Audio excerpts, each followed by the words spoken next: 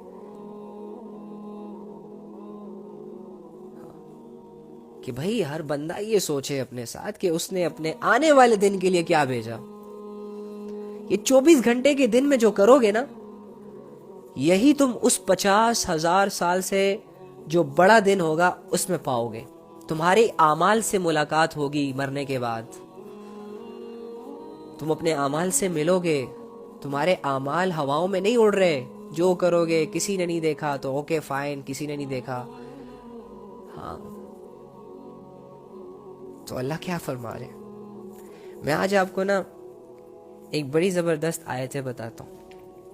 اگر آپ کی زندگی میں خود کو بدلنے کا شوق ہے نا, تو میں نے نا اس آیت پر تقریباً آدھا گھنٹہ غور کیا تھا, اور میں نے اس سے بہت ساری چیزیں نکالی تھی.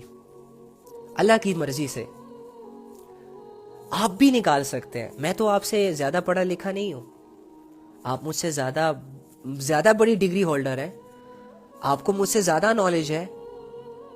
اللہ رب العزت نے آپ کو سمجھنے کی صلاحیت دی ہوئی ہے.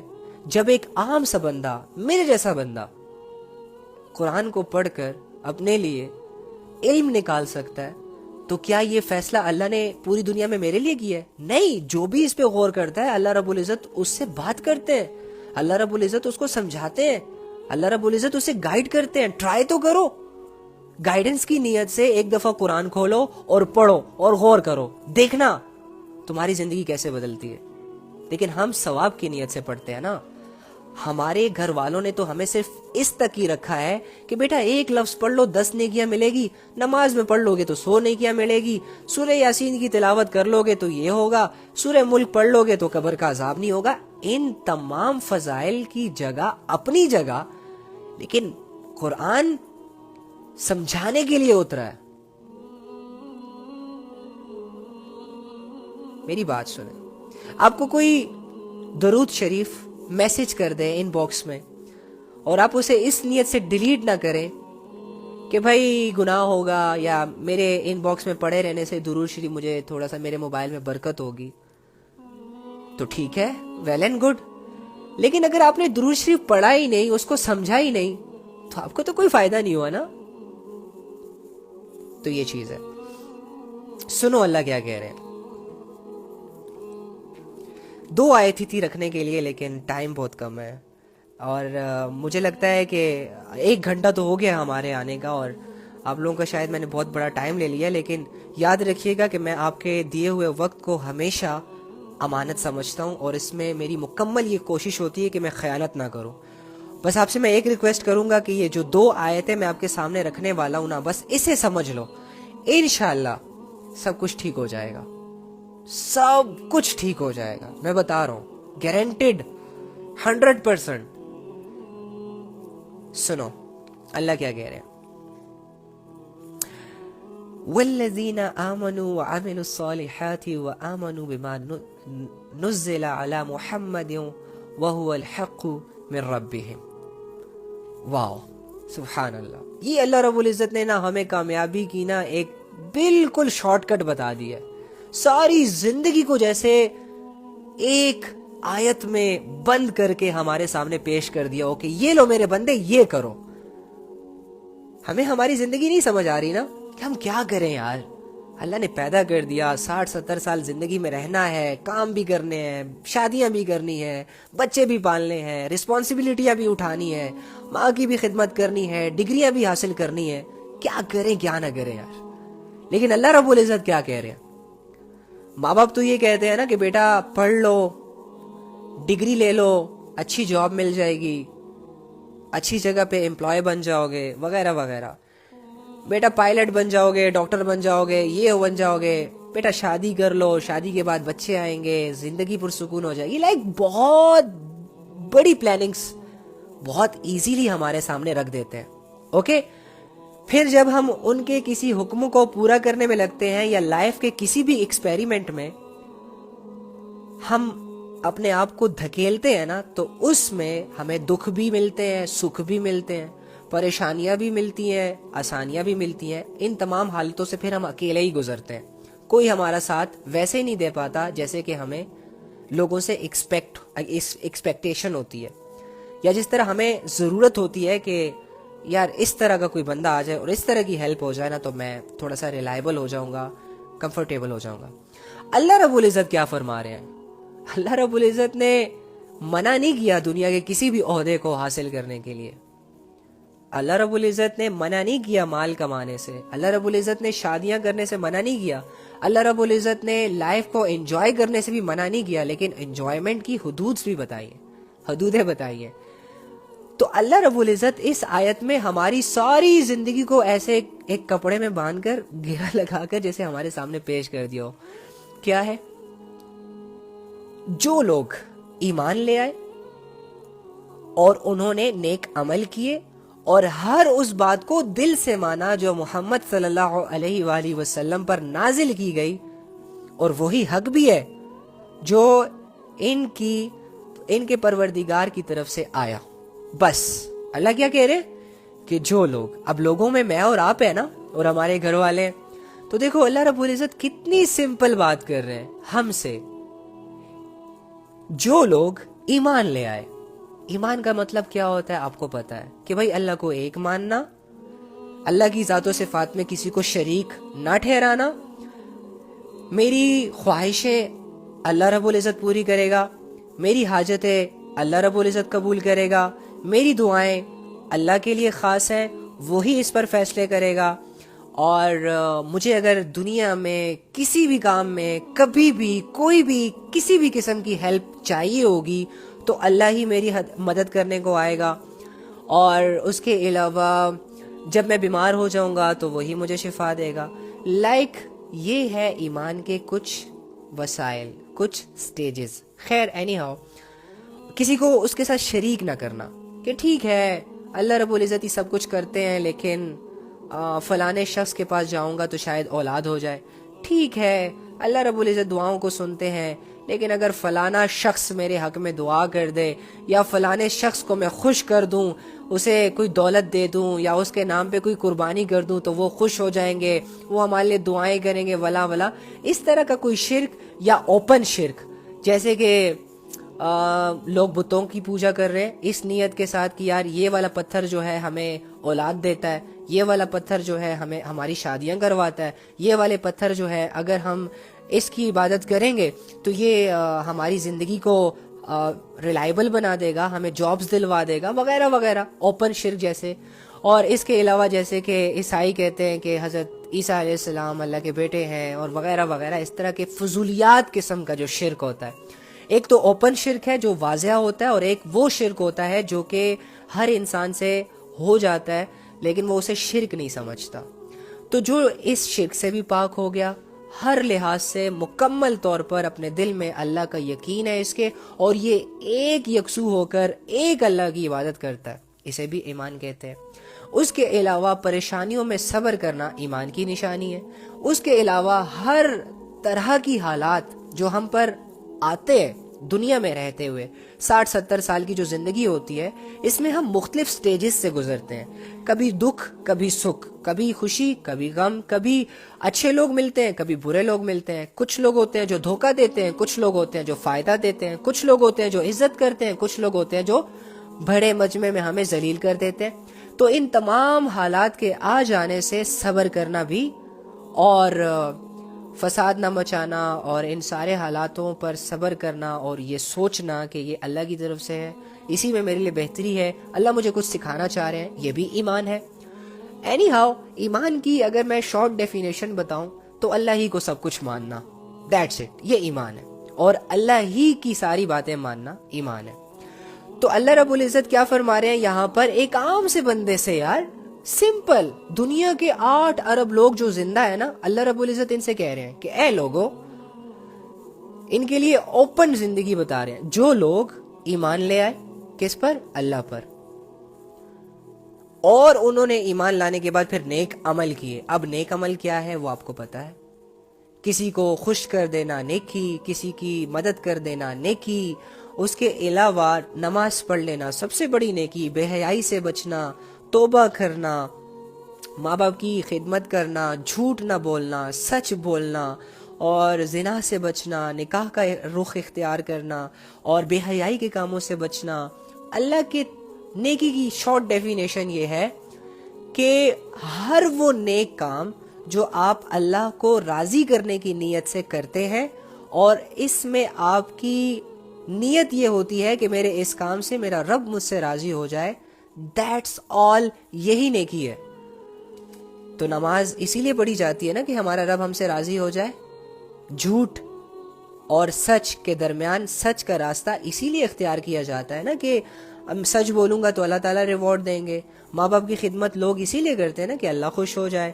شوہر اپنی بیوی کے حقوق اسی لیے ادا کرتا ہے کہ اللہ رب العزت خوش ہو جائے, اور بیوی اپنے شوہر کے حقوق اسی نیت سے ادا کرتی ہے کہ میرے رب نے مجھے کہا ہے وہ مجھ سے خوش ہو جائے. تو یہ ساری چیزیں پھر نیکیاں بن جاتی ہیں. اور اسی طرح چلتے پھرتے اللہ کو یاد رکھنا بھی نیکی ہے, اور لوگوں کے دکھ دینے, لوگوں کے بیڈ ری ایکشن پہ گڈ ایکشن پہ, لوگوں کے گڈ ایکشن پہ, کیا بول رہا ہوں, لوگوں کے بیڈ ایکشنز پہ گڈ ری ایکشن دینا بڑی نیکی ہے. اس کے علاوہ آپ کو غصہ آیا ہوا ہے, آپ بدلہ لینا چاہ رہے ہیں کسی سے, لیکن آپ اللہ کے لیے لوگوں کو معاف کر دیں, چپ ہو جائیں, یہ بھی نیکی ہے. اینی ہاؤ نیکیاں بہت عیاں ہے, واضح ہے, ہمارے سامنے ہی ہے. تو اللہ فرما رہے ہیں کہ جو لوگ ایمان لے آئے اور ایمان لانے کے بعد پھر کیا کرے, نیکیاں کریں, برائیاں نہ کریں. اور جیسے کہ میں نے آپ کو کہا کہ برائیاں کرنے کے بعد توبہ کرنا بھی نیکی ہے. تو اگر آپ کوئی برائی کرتے ہیں اور برائی کرنے کے بعد توبہ کرتے ہیں تو اس سے وہ برائی بھی معاف ہو جائے گی, اور یہ توبہ آپ کے لیے نیکی بھی بن جائے گی. اوکے, جو ایسا کرے. اب جو سب سے بڑی بات آ گئی نا, جس میں پورے دین کو اللہ نے سمیٹ کے آپ کے سامنے رکھ دیا, وہ کیا ہے؟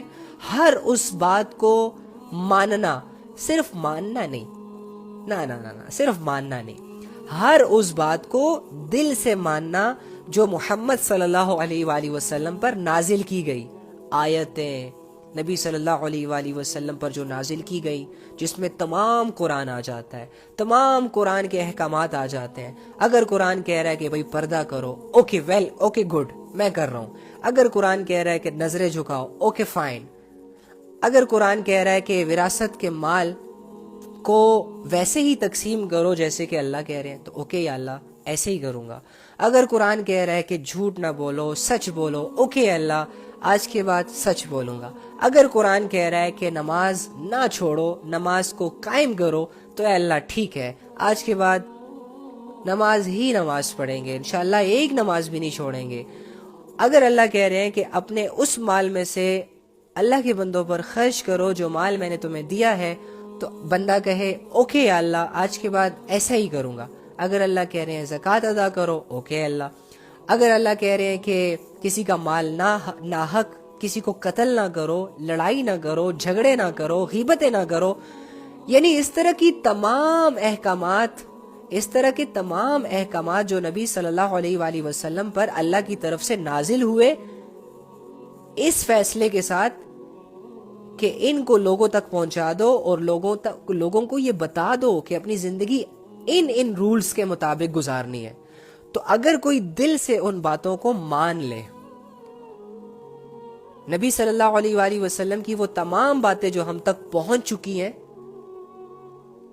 وہ ہم مان لیں, تو پھر اللہ پھر ایسی زندگی کے بارے میں, ایسی باتوں کے بارے میں جو کہ نبی صلی اللہ علیہ وآلہ وسلم پر نازل ہوئی, کہہ رہا ہے کہ وہی حق ہے جو ان کے پروردگار کی طرف سے آیا ہے. کہ نبی صلی اللہ علیہ وآلہ وسلم نے پوری امت کو کوئی بھی حکم اپنی طرف سے نہیں دیا. نبی صلی اللہ علیہ وآلہ وسلم نے تمام لڑکیوں پر پردہ فرض نہیں کیا. نبی صلی اللہ علیہ وآلہ وسلم نے تمام امت پر نماز فرض نہیں کی. نبی صلی اللہ علیہ وآلہ وسلم نے تمام امت کو سچ بولنے کی ترغیب نہیں دی, بلکہ اللہ رب العزت نے ہی یہ تمام چیزیں فرض کیے ہم پر. ہمارے نبی نے تو ہم تک پہنچائی, اور جو احکامات اللہ رب العزت نے ہمیں فالو کرنے کے لیے بتائے, ہمارا نبی حضرت محمد صلی اللہ علیہ وآلہ وسلم ان احکامات کو پورا کرنے کے پابند ہیں خود بھی. انہوں نے بھی ہمیشہ سچ بولا, انہوں نے بھی کوئی نماز نہیں چھوڑی, انہوں نے بھی زکوٰۃ ادا کی, انہوں نے بھی حقوق ادا کیے لوگوں کے, فرینڈز کے, گھر والوں کے. انہوں نے بھی کسی کو ناحق قتل نہیں کیا, انہوں نے بھی معاذ اللہ کی کوئی نافرمانی نہیں کی. قرآن پر مکمل عمل کر کے ہمیں دکھایا. سمجھ رہے ہیں؟ تو دیکھو اللہ بھی یہی چاہتے ہیں کہ یہی حق ہے. ہمارے پیغمبر نے وہ تمام احکامات مان کر ہمیں یہ بتایا کہ آپ لوگوں نے بھی اسی کی پیروی کرنی ہے. تو پھر اچھا اگر ہم ایسے کریں گے, لیٹ سپوز ہم کیا کریں کہ ایمان بھی لے اللہ پر, نیک عمل بھی کرے, اور ہر اس بات کو مانے جو نبی صلی اللہ علیہ وآلہ وسلم پر نازل ہوئی اللہ کی طرف سے, جو حق ہے, جس میں کوئی شک نہیں ہے کسی قسم کا, اور جس کو مان کر ہی ہم کامیاب ہو سکتے ہیں. تو پھر اللہ کیا فیصلہ کرے گا ہمارے بارے میں, اللہ ہمیں کیا ریوارڈ دے گا اس دنیا میں. دیکھو اللہ تعالیٰ نا جانتے ہیں انسان کے مزاج کو. انسان کبھی بھی اس کام کو نہیں کرے گا جس کام میں اس کو کوئی بینیفٹ نظر نہ آئے. انسان کبھی بھی وہ جاب نہیں کرے گا جس میں اس کو کوئی سیلری نہ ملے. انسان کبھی بھی وہ بزنس نہیں کرے گا جس میں اس کو صرف لاس ہی لاس ہو اور کوئی بینیفٹ نظر نہ آئے.